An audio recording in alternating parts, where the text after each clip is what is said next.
First of all, I'm so honored to be here. Thank you, Katie. You know I love you madly. And I am a jumbo. So shout out to all the jumbos out there.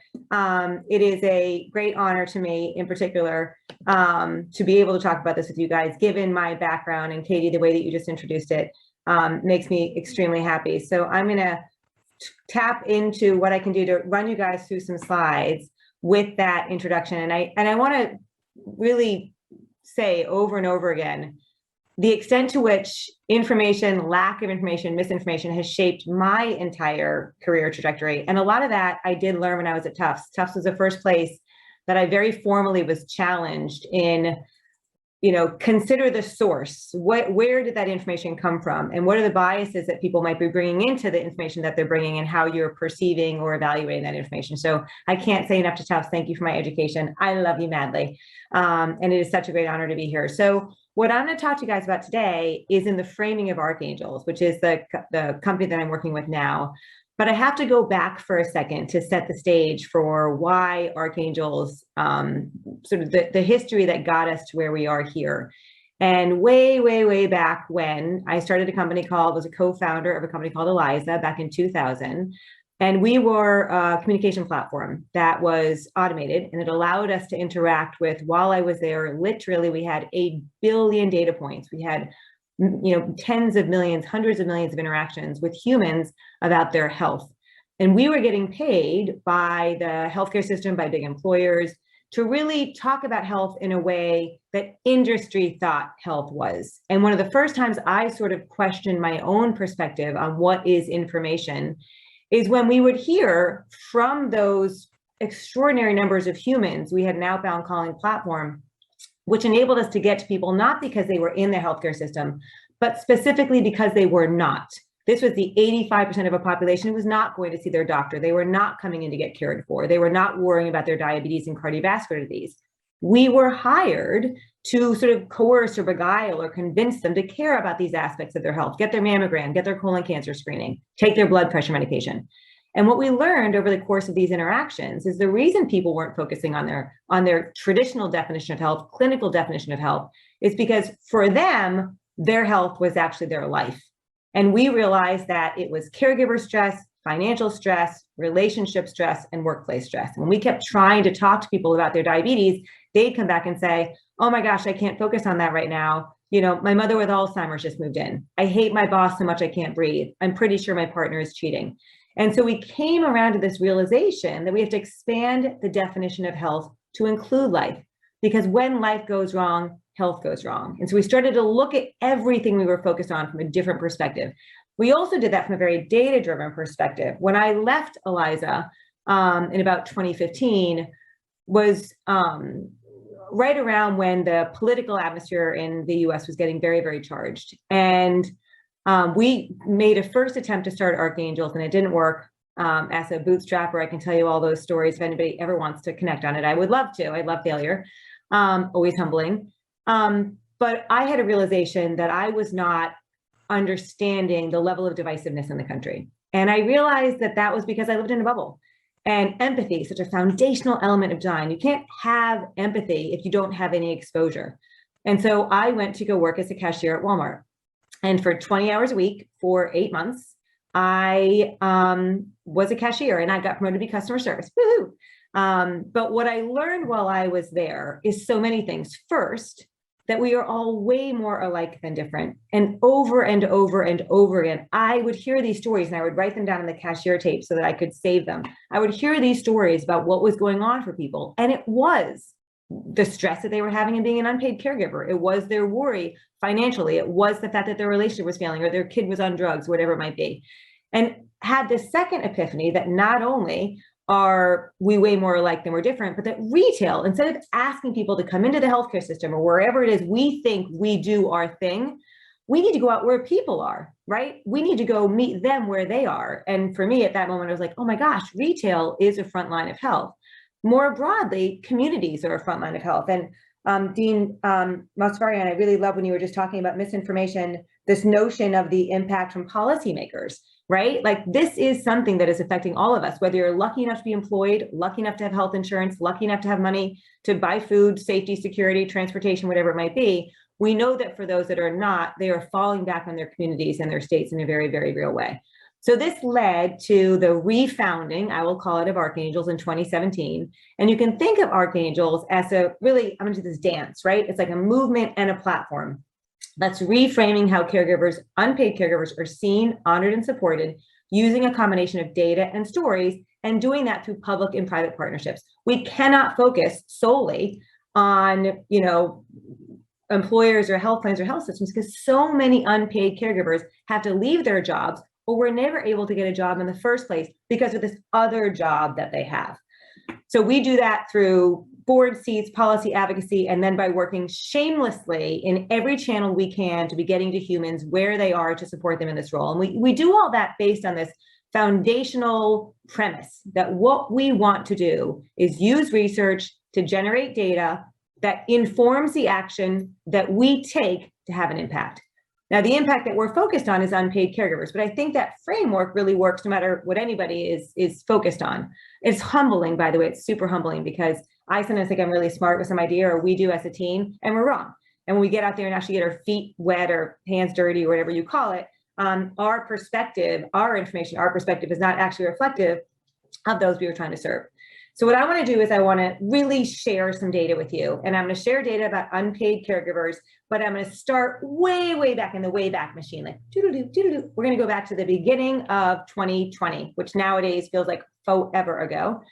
And at that point, a study came out that was published by AARP and the National Alliance for Caregiving. It got a ton of press, and it was shocking to people. It said a full 21% of adults in the US are serving as an unpaid caregiver. And as somebody who'd been focused on the space by then for a long time, I was so grateful to have a data point that was so legit to come out and say that.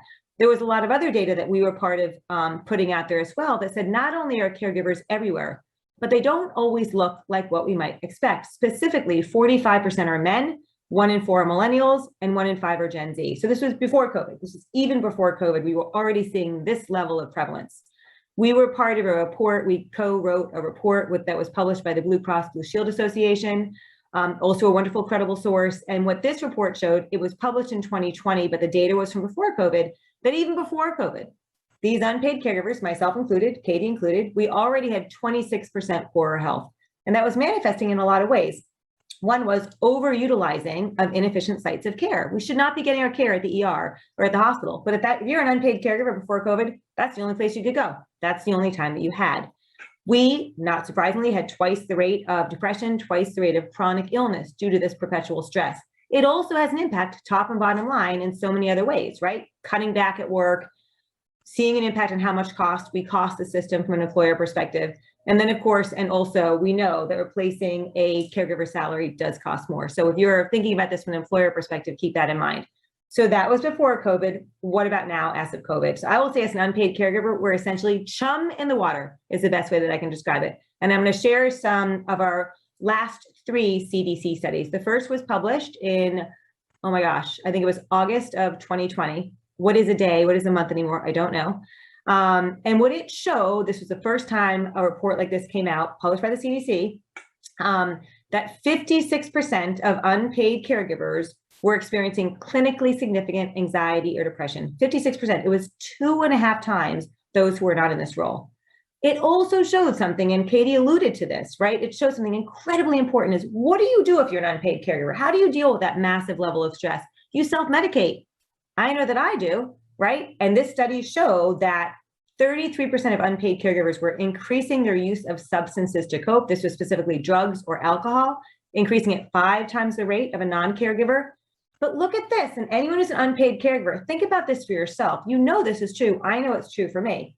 If I have the luxury of self-medicating because of stress, because I'm in multiple unpaid caregiver roles, I absolutely drink. I do. I'm sorry. It's terrible and unhealthy, and I hope I stop, but I definitely do. But there are other times when I'm in an active unpaid caregiver role. If you've got to get up in the middle of the night to administer a medication or check and make sure somebody's breathing or roll somebody over, right? You don't have the luxury of having had that second or third glass or whatever it might be. You just don't. So what do? You cope with food. And I will joke, I said this to Katie the other day, like sometimes I cope with both. That works really, really, really well too. But look at this data point. 50% of caregivers are coping through food. And guess what? If you're an unpaid caregiver, Do you think you have time or mental energy to make healthy decisions? No, I don't think you do. And I hope David Waters from Community Servings is on right now, because the work he's doing to help make sure unpaid caregivers and the persons that they're caring for are getting fed well and beautifully, respectfully, elegantly. David, I love you. So the next study that came out pushed back on that assumption that you were even getting care at all. What it basically said is, as of COVID, if you're an unpaid caregiver, you're not going anywhere. You're delaying or avoiding emergency use or urgent care at all costs, 5 times the rate of the rest of the population and 1.5 times from a predictable care. This last study we just published, please start listening very hard to this data. It's incredibly important. Looked more specifically at the overlap between unpaid caregivers by different populations, by different responsibility levels. If you go back to that number I said before, that 21% of adults in the US at the start, before COVID, AARP study, were unpaid caregivers, we can now tell you it's 43%. So as of COVID, our CDC study published showed it's now 43%. So think about that, depending on how you answer that question, close to 1 in 2 of us. And as importantly, if you are an unpaid caregiver, 70% of us are experiencing at least one clinically significant mental health impact: depression, anxiety, suicidal ideation. And some of us, as Katie said, are getting it from both sides. I know I am, right? If you are getting it from both sides, which 23% of adults in the US right now are, 23% of all adults in the US. So when you're evaluating this from what should my company be focused on, how should I think about nutrition as it relates to this population, it's a massive population. It's 43%, and 23% of all adults in the US are sandwich generation caregivers. So that level of anxiety and depression is actually 85% of that population. But I want to go a step further, because this study also looked specifically at the ultimate manifestation of behavioral health impact, which is suicidal ideation. Suicidal ideation is another word for serious suicidal thoughts. What our study was able to show across 4 cohorts is what percentage of adults in the US have seriously thought about suicide in the past 30 days, in the 30 days before we did our study. Cohort 1, I'm not in any caregiver role at all, 4.5% of that population has had serious suicidal thoughts. That's shocking in and of itself. As of COVID, cohort 2, this is anyone who's serving as an unpaid caregiver, serving as a parent or a guardian to somebody who's under 18, that number doubles to 9%, which is extraordinary. What if you're only in the role of caring for someone who's over 18, right? That number stays about steady at about 10%. I wish I had time to poll the audience to say, what do you think that number is for cohort 4? Cohort 4 is a sandwich generation caregiver. 23% of adults in the US have that in your head as I tell you, it is 52%. In other words, 52% of 23% of the population right now is having active, serious suicidal ideation because of the role as an unpaid caregiver, which is huge, 1 in 10 adults in the US.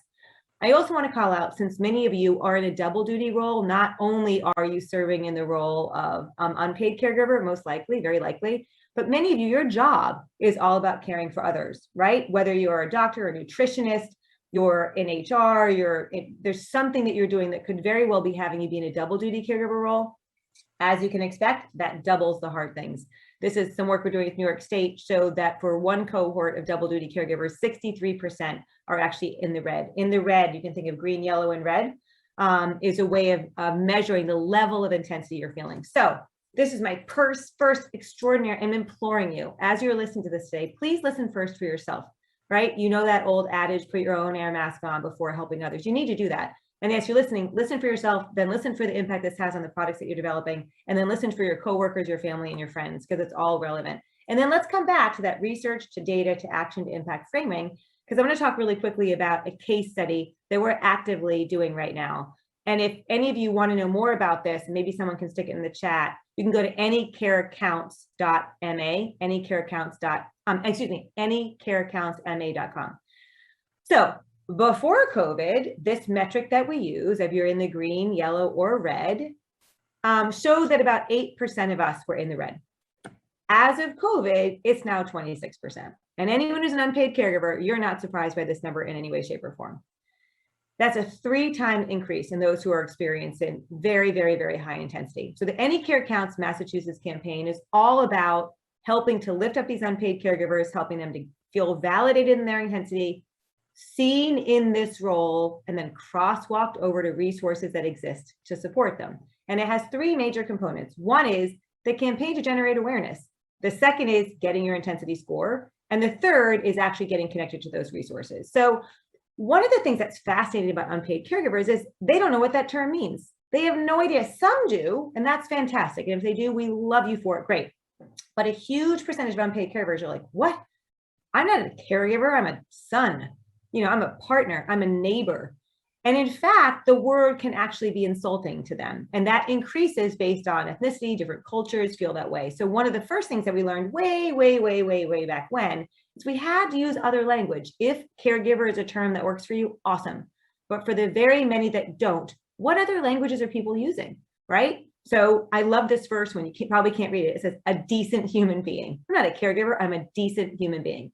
So step number one is as we are developing these campaigns to get unpaid caregivers to be seen in this role, to recognize that they're in this role, we first have to, find a way to communicate to them that resonates for them. And the term archangels is all about like, you're a badass warrior angel, spreading your wings over the people that you love, right? So that we could in turn then get them to engage. And in getting them to engage, crosswalk them over to this intensity index, which is literally a 2-minute quiz that was described to us by a very well-renowned doctor, Nirav Shah from Stanford, as a therapy session in and of itself. I encourage all of you to take it. Please do. It's sponsored by Blue Cross of Massachusetts and the Massachusetts Caregiving Initiative.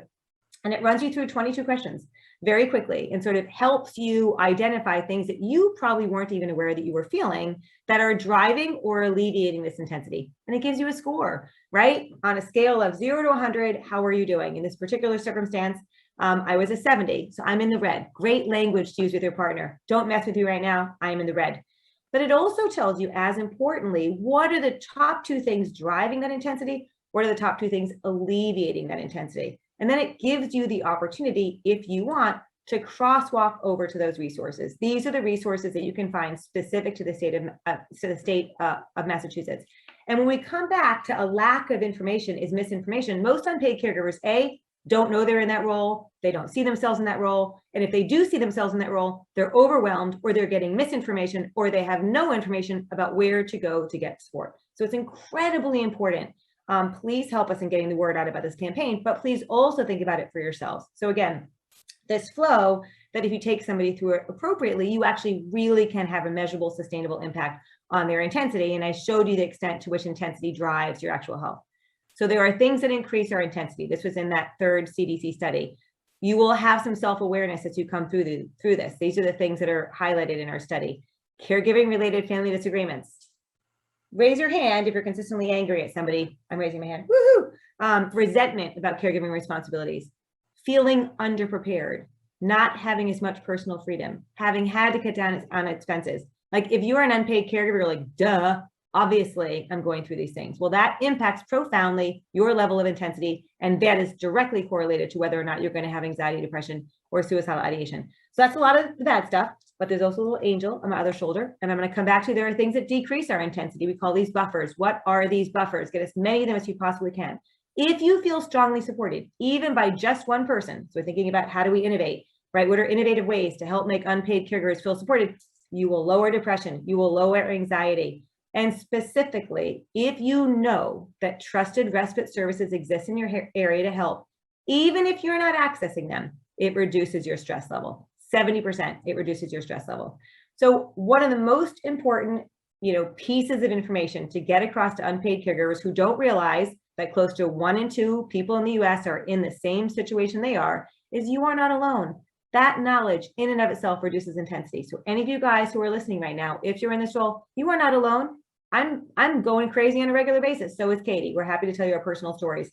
And when we come back to how do we crosswalk that learning over to what the heck we do about it, that notion of empathy as the single greatest innovation. If we can just be aware for ourselves first of the level of stress our lives are putting on us. And what are we doing? We're overeating. We're reaching for Fritos. I eat so much chocolate and candy, it's ridiculous. Alcohol, right? All these bad choices that we're making, we're not stupid. Don't feel badly about making them. We're making them because we are measurably, sustainably stressed out. So what can we do as a population to reduce that stress? We'll start with having empathy. Empathy is free, by the way, as you guys all know. and then find every way you possibly can. So I'm speaking to you guys, every single caregiver out there right now. This is our call to action. We see you. You are not alone. We recognize you are one of the largest and most important populations in our nation. We need to support you because it is the right thing to do, even for no other reason. It is the right thing to do. But you know what else? It will have massive top and bottom line impact. If we can figure out how to keep our unpaid caregivers healthy, they'll stay at work, they'll stay productive, right? They'll stay able to be good members of their family and not having to end up divorced or so many other things that we see for unpaid caregivers under massive stress. So we support AnyCare accounts. Support it. You have to. It's in your state. It's across the country. And we're committed to making life better for every single caregiver out there. And you got to start with your loved ones, but most importantly, start with yourself. Because if we do that, right, we can help manifest this progression of do the research, to get data, to drive action, to have impact. Because if we do that, we do know that data can change the world, which means everybody here right now can be a big part of changing the world. Kapow! Never doubt that a small group of thoughtful, committed citizens can change the world. Indeed, it's the only thing that ever has.